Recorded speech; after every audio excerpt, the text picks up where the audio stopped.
What happened to the Islamic world after the Mongols invaded? Who was Timur?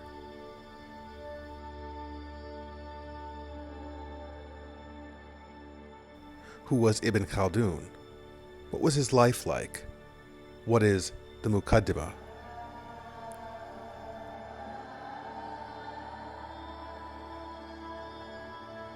How does Ibn Khaldun explain Islamic history in the Muqaddimah? What is Asabiyya?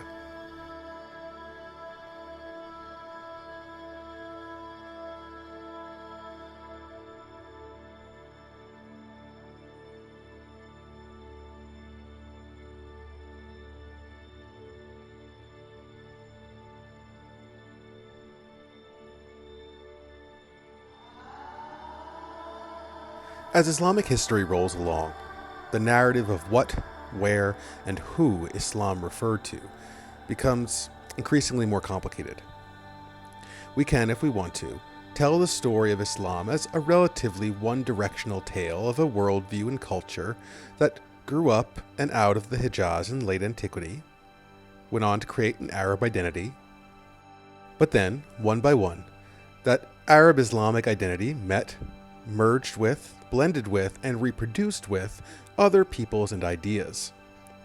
Persians, Egyptians, Visigoths, Turks, Kurds, and others slowly over the course of centuries Islamized and, to a lesser extent, Arabized. But the arrival of the Mongols marked a turning point in this process. The eastern half of the Islamic world would be, rather quickly, reordered politically and culturally as these invaders flooded in. The story of Islam rapidly scattered in many different directions, most of which never came together again into a singular Islamic history. The closer to the present moment in time we get, the more we need to understand the radical diversity of Islam. That Islam in Morocco has essentially nothing to do with Islam in Iraq anymore. The rather simple tale of Islam's steady growth out of ancient Arabia simply can't explain everything anymore. And the Muslims of the 13th and 14th centuries could feel that in the air. Islamic history had gotten messy.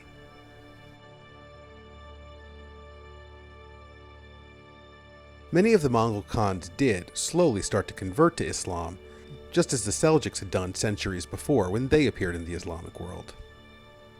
But the scale and scope of the Mongol conquests was just different. The eastern half of the Islamic world, from the coast of the Mediterranean to China, was now part of a network of Mongol governments that reached far beyond Islam. The Eastern Muslims weren't the rulers of the world anymore. They were just one more of many different peoples and religions conquered and subjugated. So, even when a particular Khan of the day called himself a Muslim, there was a sense of irrelevance to the claim. He was no caliph. Islam was just one more tool for the Mongols to use. Kublai Khan, for instance, was reported to have followed Christian, Muslim, Jewish, and Mongol pagan rituals all at once. After a Christian saw him kissing the Bible, the great Khan said that he observed the same at the festivals of the Muslims, the Jews, and the idolaters. Upon being asked his motive for this conduct, he said, "There are 4 great prophets who are reverenced and worshipped by the different classes of humanity. The Christians regard Jesus Christ as their divinity. The Muslims, Muhammad. The Jews, Moses. And the pagans, Sogomambar Khan, the most eminent amongst their idols. I do honor and show respect to all 4, and invoke to my aid whichever amongst them is in truth supreme in heaven." So Kublai Khan dabbled freely between at least 4 different religious traditions, and he had very unusual readings of them. He seems to think that Muslims considered Muhammad a god, and he also seems to think that Jews think Moses is divine too. So, while we can note that Islam was in fact spreading amongst the Mongols, we have to wonder what Islam meant to them. The greatest, or most horrific, depending who you ask, of the Muslim Mongol Khans was Timur, who would also prove to be the last significant nomadic conqueror of Asia. Ethnically, Timur was Persian, Turkish, and Mongol in blood, and he spoke all three of those languages, and Arabic as well. But he wasn't from the Mongol homelands, or even from the clan of Chinggis Khan. But he was instead from the Barlas clan in Transoxiana, today's Uzbekistan. Although he wasn't an actual descendant of Chinggis Khan, Timur saw himself as the great Khan's true inheritor. He absorbed the Chagatai Khanate in 1370, and from there led his riders on bloody trails through Syria, Central Asia, and India, conquering as Chinggis once did, and never once facing defeat. And, like Chinggis, Timur spread a deliberate terror about himself, famously building mountainous pyramids out of the skulls of his slain enemies, landmarks to let everyone know the power of the Khan. His empire, referred to now as the Timurid period or the Timurid Empire, wouldn't last long beyond his own death, but he would reshape the Islamic political landscape in ways that can still be felt today.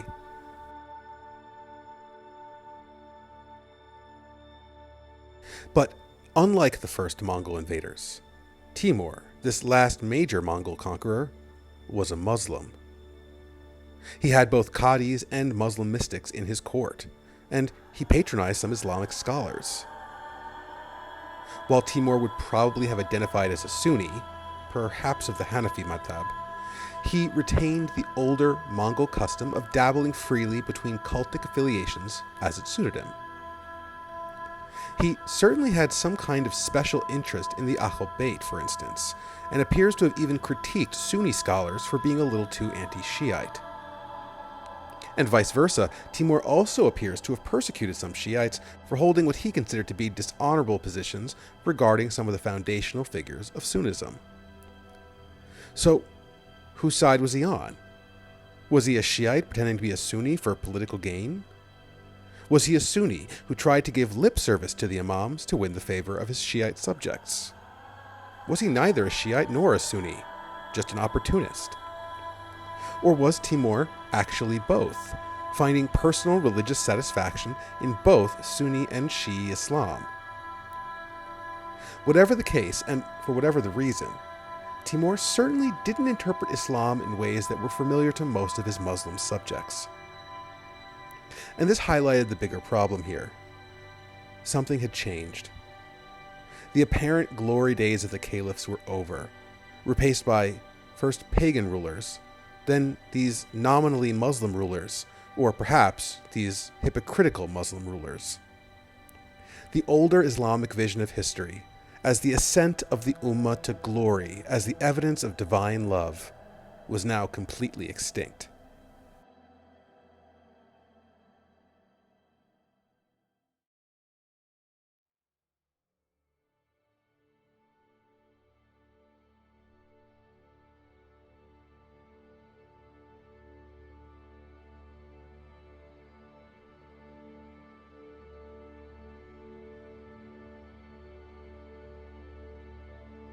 It's no coincidence that into this confusing and often terrifying Timurid period, the greatest historian of Islam was born.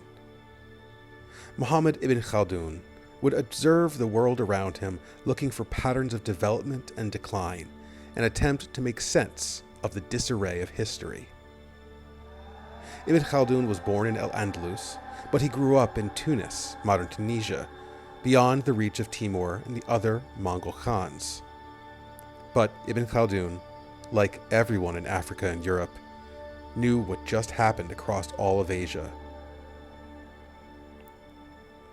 Although Ibn Khaldun came from an affluent family, his life would be full of loss and heartbreak, not unlike the era in which he lived. He received a standard Islamic education and had a special interest in philosophy. But when he was 17, the Black Death, the plague, hit Tunis and killed both of his parents, as well as a full third of the population of all North Africa. Now, the provider of his house in the aftermath of a Holocaust, Ibn Khaldun tried to work his way into a number of political positions across North Africa and Spain. But bad luck and some poor choices followed Ibn Khaldun wherever he went. His first job was as an author of court documents for the Emir of Tunis, and that came to an end when the city was invaded and the Emir was overthrown. Ibn Khaldun then moved to Fez and worked for the Sultan there. But the Sultan accused Ibn Khaldun of plotting against him, and he was thrown into prison. After the Sultan died, Ibn Khaldun was released by the new Sultan, but seeing no more opportunity in Fez, Ibn Khaldun moved to Granada to work for its Sultan. But that relationship went sour, and he fled back to Tunis. Well, the new Sultan there hired him for a bit, but once again that relationship fell apart. Ibn Khaldun eventually found himself in Alexandria, Egypt, working for that sultan there as a Maliki Qadi and an alim for one of the madrasas. Ibn Khaldun seemed to like Egypt and felt that he could start a life there, and so he sent for his wife and children to join him there in Egypt permanently. But then misfortune struck again, and the boat that was carrying his family sank, and all of them perished. Ibn Khaldun, aggrieved, went on the Hajj, and when he got back to Alexandria, he tried to withdraw from his political roles and stick to writing, studying, and teaching. But then the Sultan of Egypt went to war against Timur, who, in the year 1401, tried to take Syria. So the Egyptian Sultan called for all of his court officials to come and accompany him to Damascus, Ibn Khaldun included. Ibn Khaldun was then sent as the Sultan's ambassador to the Mongol Timur, and the two met several times face to face beyond the gates of Damascus. Ibn Khaldun, while technically Timur's enemy in this situation, was fascinated by the Mongol conqueror, by his personality, his people, his history, his culture, and his rise to power. And these meetings between Timur and Ibn Khaldun, between the Mongol and the scholar, coupled with Ibn Khaldun's unhappy personal and political life, and his rather confusing and violent age, would help him to create a new, very novel vision of history.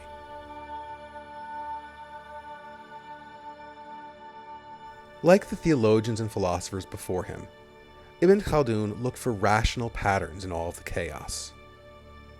Were there regular, predictable patterns in history? Could history therefore be treated as a proper science? So, Ibn Khaldun proposed to write a universal history of the world, which he called the Kitab al-Ibar, the Book of Lessons. In it, he would try to cover the whole world's history, which he would study scientifically, rationally, and using experimentation and observation. Before taking on this massive project of recording the history of the whole world, Ibn Khaldun started by writing an introduction of how studying history ought to work. In other words, like scholars still do today, the first chapters of a study are devoted to methodology. How is the following study going to operate? What will we look at? How? What techniques is this study going to employ? And oddly, this introduction to the Book of Lessons would take on a life of its own. Although it's still today referred to as al-Muqaddimah, the introduction, that is, the term for the first chapter of a book, usually this study of the mythology of history is read and published by itself. In the Muqaddimah, Ibn Khaldun would jump backwards and forwards in time, illustrating to the reader how history, sociology, psychology, politics, religion, anthropology, and economics interlocked. He would argue that if you know the patterns of history and human behavior, then you'll see that history isn't that chaotic at all. There are demonstrable, regular cycles of events, which you'll learn to see yourself if you only look at things the right way. The Muqaddimah, Ibn Khaldun's introduction to history, is a surprisingly modern book for something written in 1377. The author is straightforward and honest, and he's genuinely concerned with learning the truth about history, not just seeing the world as he wishes it was. And in a way, that's the point of the Muqaddimah, to teach the reader how to be a historian for themselves, what to see and what to ignore. In a way that's rather refreshing, Ibn Khaldun is looking at the world around him and he sees order and things seem to make sense. He's a remarkably level-headed guy. He isn't interested in folk tales and guesswork. He's interested in how we can see human history scientifically. He starts with a critique of how people misinterpret history. They too often rely on hearsay and received information, and not enough on things that they know from their own direct experience. People trust records of the past too easily and too quickly, and don't seem to understand that an eyewitness to an event might not even understand why that event was important. People too often assume something is true or false before they study it, leading them to ignore evidence that might challenge their preconceived notions of reality.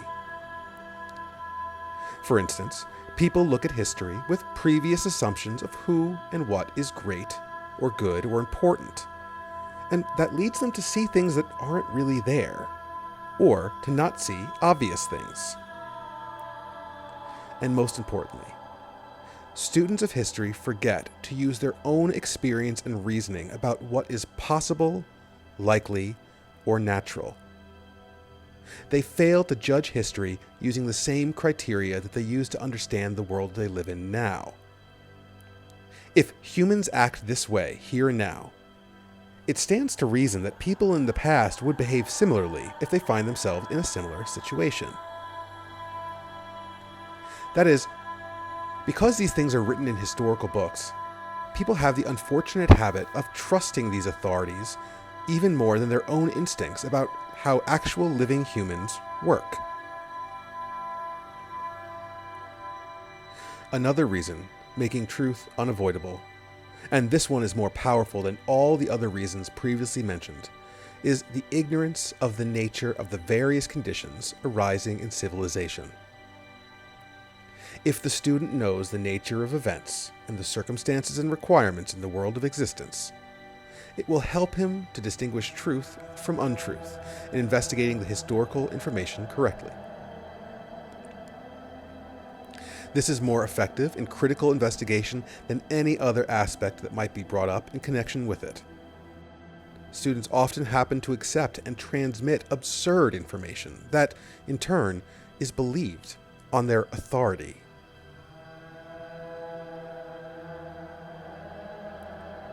In other words, people treat historical data as if it must be true because someone else said so.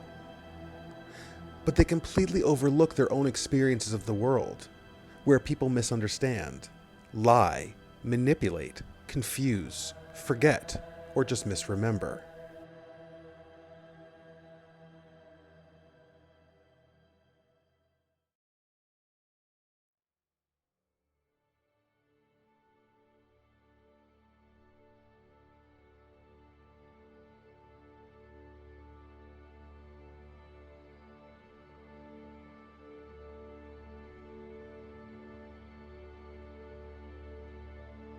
And so he begins. History, Ibn Khaldun says, concerns everyone. Kings and peasants, men and women, rich and poor. But most people think history is just about what happened in the past. But they're wrong. History isn't just what happened, but it's why things happened the way that they did. Simply knowing that something once happened is of no use unless you know why it happened that way. The writing of history requires numerous sources and greatly varied knowledge.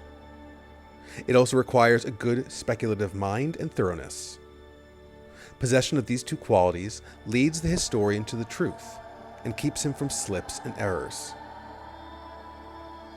If he trusts historical information in its plain transmitted form and has no knowledge of the principles resulting from custom, the fundamental facts of politics, the nature of civilization, or the conditions governing human social organization, and if, furthermore, he does not evaluate remote or ancient material through comparison with near or contemporary material, he often cannot avoid stumbling and slipping and deviating from the high road of truth.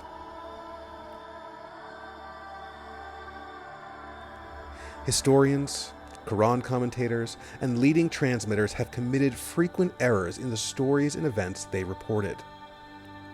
They accepted them in the plain transmitted form, without regard for its value. They did not check them with the principles underlying such historical situations, nor did they compare them with similar material.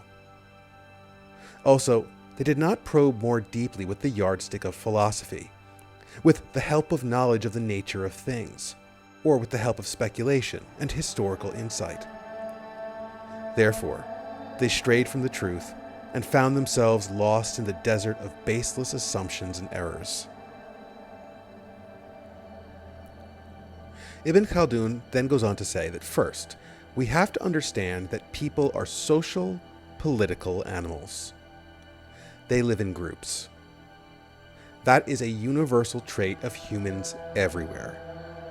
From tiny wandering bands to mighty empires, humans live with other humans. And therefore, the way these social units operate must tell us something about the course of human events. That is, we shouldn't think of history as individuals making choices, but of groups making choices. Ibn Khaldun then asks himself, what's the basic unit of human societies everywhere? What does it mean to be part of a group, a society? It isn't about their appearance, or their race, or their biology, or even their location, because people everywhere look different and live in all sorts of different conditions. And a society can't even be about a settlement, like a city or a homeland or a country, because there are plenty of people who are purely nomadic. They live in the wilderness and they never settle anywhere permanently. So, the basic unit of human societies must be something else. Something about the people themselves. And then it strikes him. Ibn Khaldun realizes that what defines all human social groups is their sense of companionship and belonging. This is asabiya, group feeling, solidarity, a feeling of kinship with other people, that you belong with them and to them, and they to you. This is the basis of the family, the tribe, the town, or the nation. It's all the same, just varying in size and degrees. Asabiya, the feeling of being part of a larger social group of some kind, exists in all people at all times, and that's why people live in social groups, regardless of their culture, location, or lifestyles. And because asabiya is the ground floor and foundation of all human societies, if you can understand how asabiya manifests itself in a certain society, then you can understand how that society will behave. That is, you'll understand that society's past and future history. It starts with the nomadic tribal groups that exist all over the world. That is, extended families that don't settle down, have no borders, no laws, and no governments, and yet still function as societies. For them to function, they must have particularly strong asabiya, a strong sense of group feeling and identity. They need each other in very direct and obvious ways. Because their lives are harder than people who live in settlements, they know in a very immediate way that they can't survive on their own. If someone isn't willing to hunt, we all starve. If someone runs away in battle, we all face attack.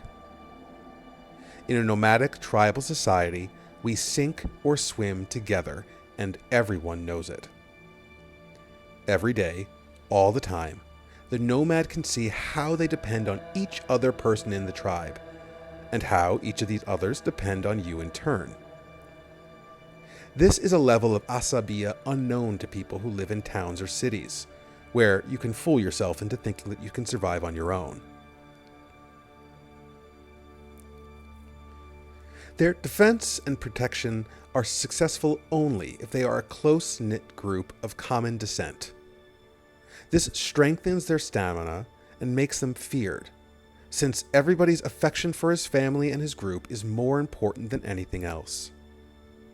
Compassion and affection for one's blood relation and relatives exists in human nature as something God put into the hearts of men. It makes for mutual support and aid, and increases the fear felt by the enemy.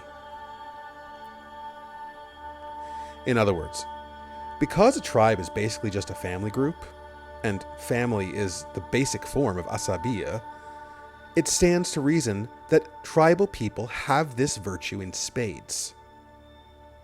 And because these people have such strong solidarity and camaraderie with each other, it allows them to work together as a unit in ways that city dwellers never could.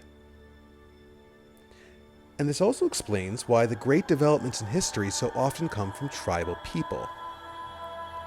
The Mongols worked especially well together. The Seljuks did too. And the Arabs under the Rashidun likewise. All of these groups were tribes held together by exceptionally strong asabiya, which made them well-ordered, brave, and willing to do whatever it takes for the entire group to thrive.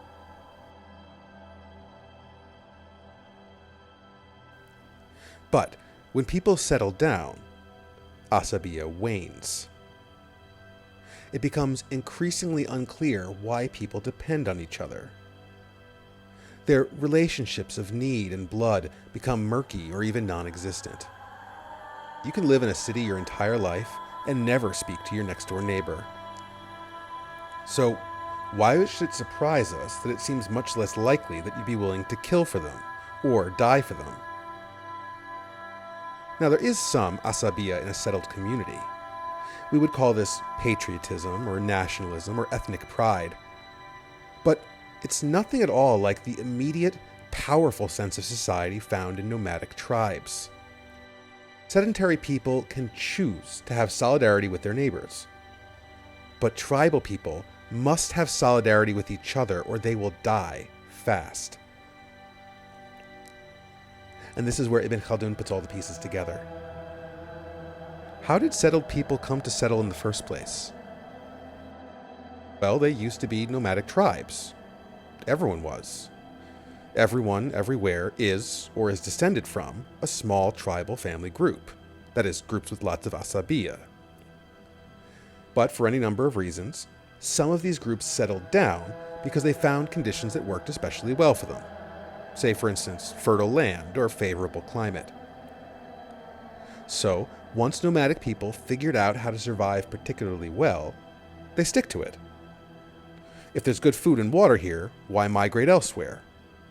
If this valley keeps us safe, why not just stay here permanently?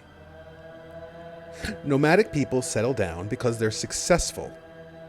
They grow more comfortable in their group's survival.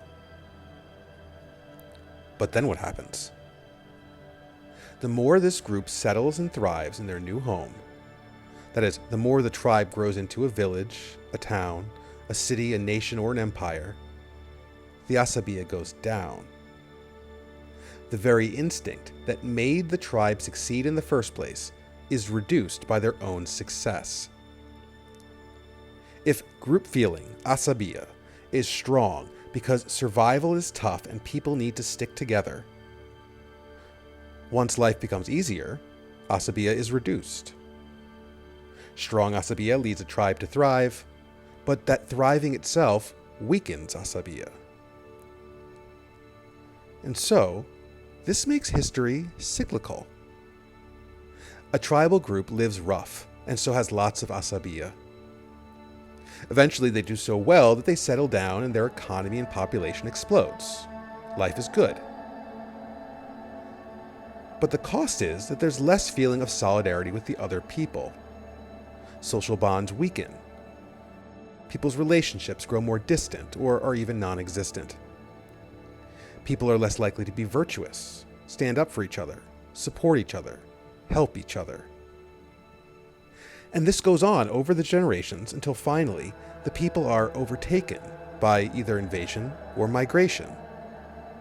And who's invading or migrating? A people with much more asabiya than themselves. Sooner or later, another tribal people are going to appear on the scene, and they still have the will and instinct to work together for the common good, even if that means personal hardship or suffering. And so the settled people are going to be no match for these nomads, who work harder, faster, and in greater unity than any settled people ever would. And so this new tribe comes to power. And what happens? The process begins again. The new tribe is so successful because they had strong asabiya, and now the conditions that created that strong asabiya will go away. People grow apart, get comfortable and lazy, until eventually yet another people with strong asabiya show up. And so tribes rise and fall. Cities rise and fall.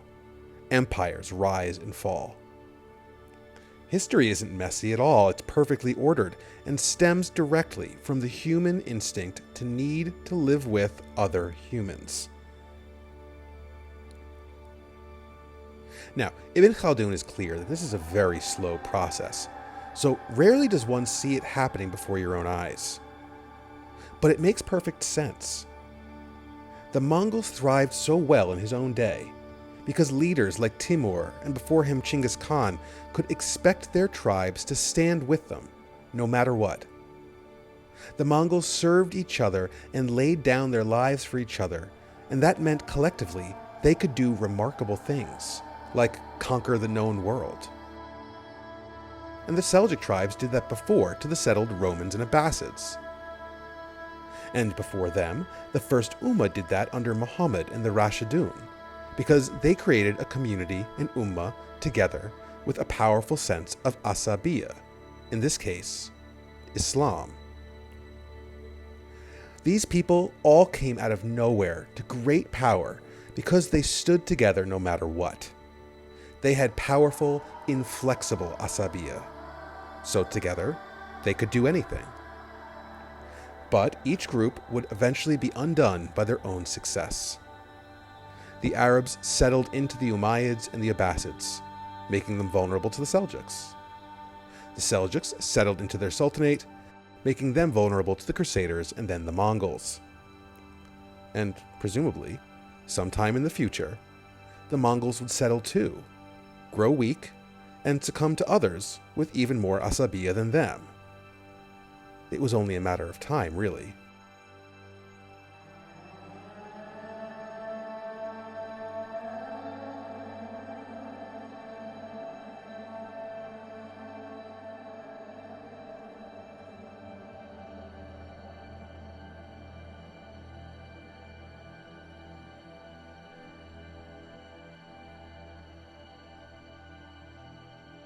What happened to the Islamic world after the Mongols invaded?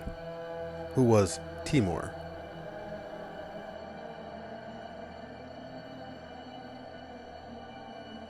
Who was Ibn Khaldun?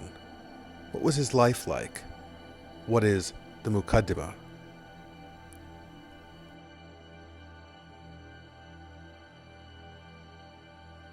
How does Ibn Khaldun explain Islamic history in the Muqaddimah? What is Asabiya?